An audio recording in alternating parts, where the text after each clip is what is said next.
One day, a 27-year-old Hungarian pharmacist heard a voice say, out of thin air, "You are gonna be the greatest painter in the world. Greater than Raphael." And if you had never seriously considered painting or becoming an artist or anything, and you heard a voice say that, what are you gonna do? Well, if you're like Csontváry, Csontváry, Kostka, this is the day you decide to become an artist.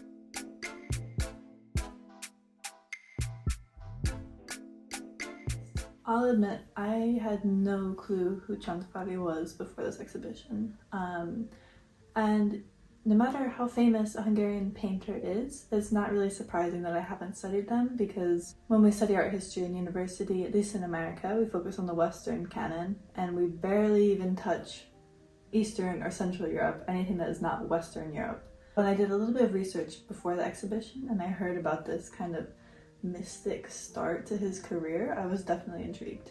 What's also interesting in Csontváry's story of becoming an artist is that he had a full career for himself at this point. When he was 27 and had this vision or this voice within him say that he was going to be the greatest painter in the world, he had gone to medical school, he was working as a pharmacist, he was pretty much set, he was making enough money to live and support himself, and he didn't drop everything as soon as he had this premonition.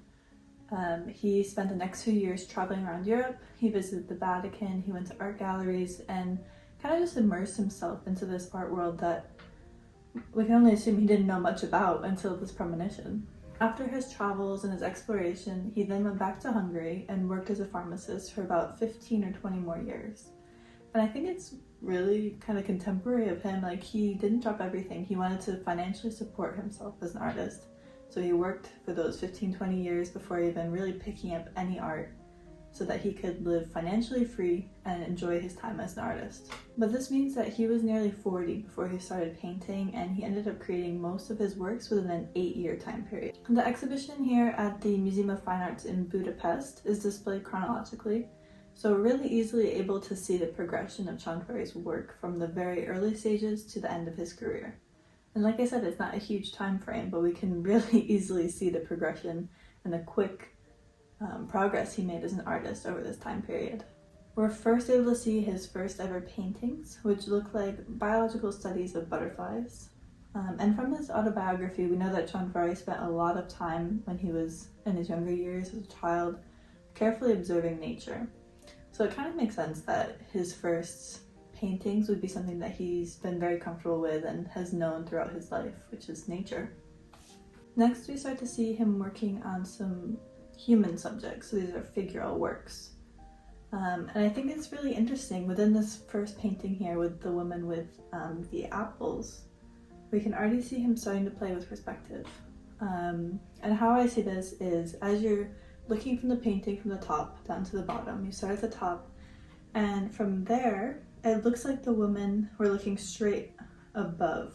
So we're looking from above onto the woman. We see the bowl of fruit, it's kind of like flat onto the canvas. But then as our eyes keep moving downwards, we see her knees kind of coming straight out at us. So from that point, the woman looks like she's sitting across from us.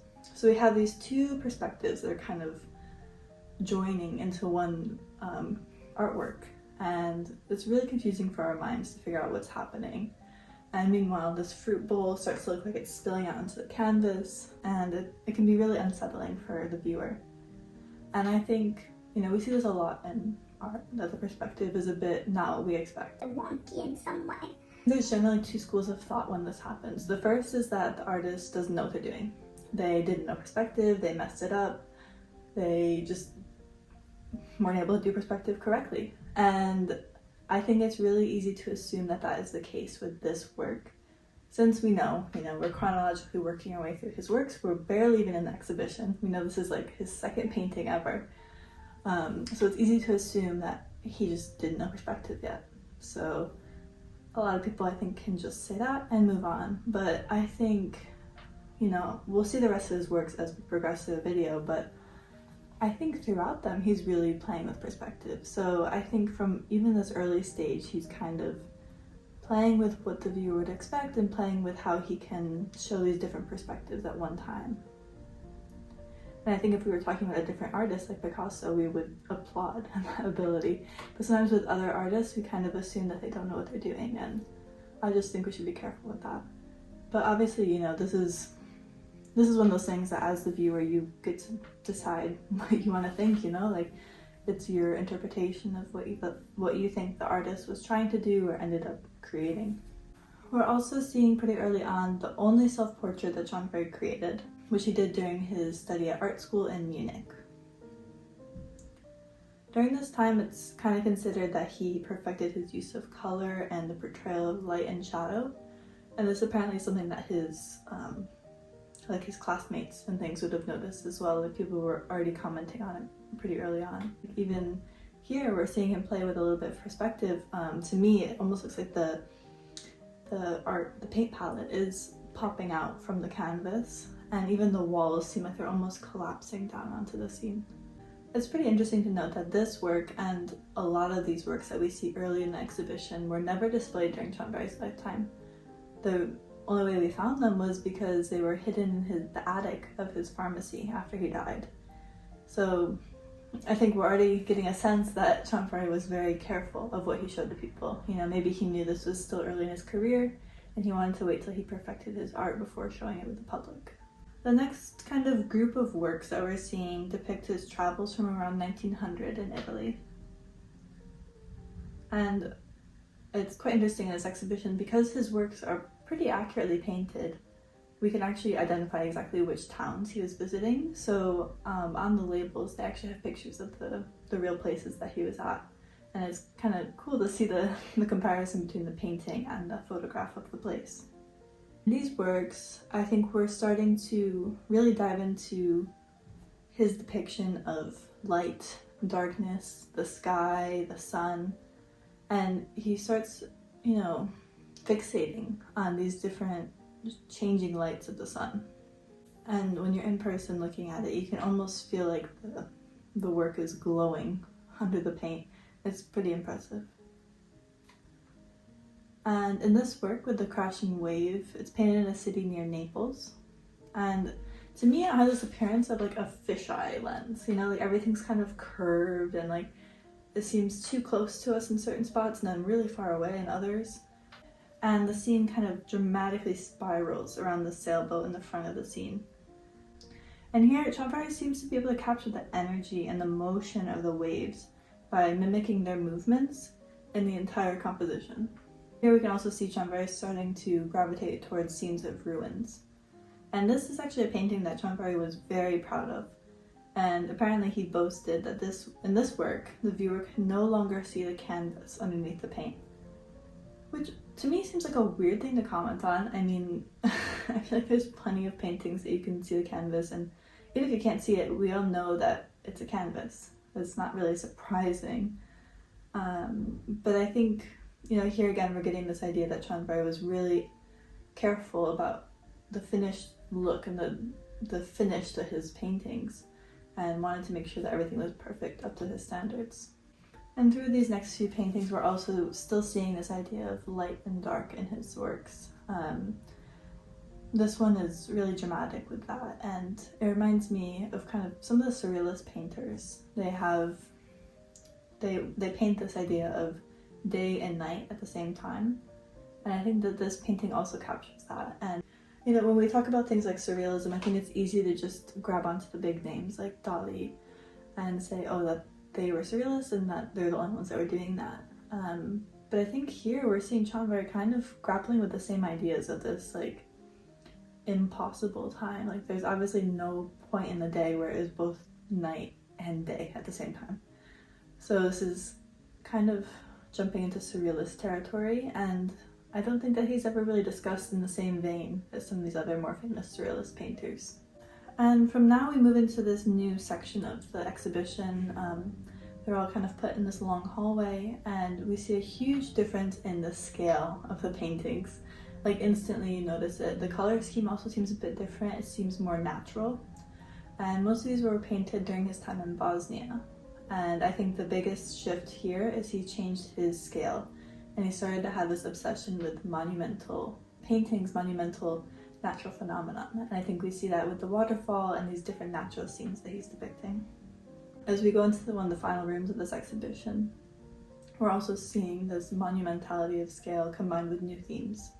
So we're looking again at scenes of ruins, obviously on a much bigger scale than the ones that we had seen earlier, and also some religious themes tied through.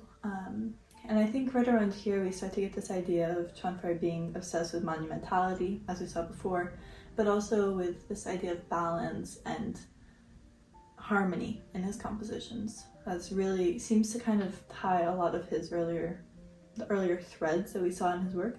It's really starting to get tied together. And here we also see this portrait of the old man, and this was kind of widely considered to be some sort of a self-portrait by many. I don't know that we can say that it's his exact likeness, but there was something about the way that he painted this that made people assume that it was tied to him somehow. And this also looks a lot like one of his most famous paintings of the Old Fisherman, which is a really amazing piece, and it's a little sad it wasn't included in this exhibition. But it also has a really interesting story of how when you look at it a certain way with a mirror, you can see both an angel and the devil. So it's a really interesting and technical piece that, again, unfortunately is not here, but it has very similar stylistic qualities to this one that we see in the exhibition. The last few paintings that we're seeing in this exhibition are of cypress trees, and these are probably some of the most famous works by Csontváry. If people are familiar with Csontváry, they will most likely know of his cypress trees. These were inspired by his travels to Lebanon in around 1907, and cypress trees also have a bit of a symbolic meaning in Hungary as well. And again, several people, like art historians and otherwise, have made claims that these cypress trees are almost a self-portrait of Csontváry. Apparently he associated himself a bit with cypress trees, and part of that is because cypress trees reach productive capabilities around the age of 45, and this ties back into him becoming a painter so late in life. I have to say, overall, I was really impressed with this exhibition. I'm always a sucker for when there's like a chronological order to an exhibition, especially in this case, because I think it was really easy to see the connection and the progress that he made as an artist so quickly in his lifetime. And I think, I've been living in Budapest for about a year now, and throughout this time I've really started to learn more about Hungarian artists. And like I said earlier in the video, this is not something we're usually taught, and at least I went to university in America and we didn't learn about any Hungarian artists, so it's been really interesting to learn more about that, and also to see the connections between artists that I do know and artists that are really famous, and you can see similar ideas were spread across the globe. And with Csontváry in particular, he was kind of considered a bit crazy at the time. Some people now are saying that he likely had schizophrenia or some sort of mental illness that wasn't really understood well at the time. So people kind of took him as this mad, crazy character and dismissed his work sometimes. And I think sometimes people now might even think the same, where he was just kind of a mad painter. And it's kind of gone two ways, where now there's like a cult of Csontváry fans and lovers, and there's people that kind of dismiss him out of hand. And I think regardless, there's a lot of interesting and important things that he does in his paintings that, like I said, we see other artists doing too. So I hope through this video you're able to learn a little bit more about Csontváry, and maybe I piqued your interest about learning more about Hungarian or Eastern or Central European artists, and just expanding your understanding of art history. Definitely let me know what you think about his paintings or his life story. Thank you so much, and I'll see you guys next time.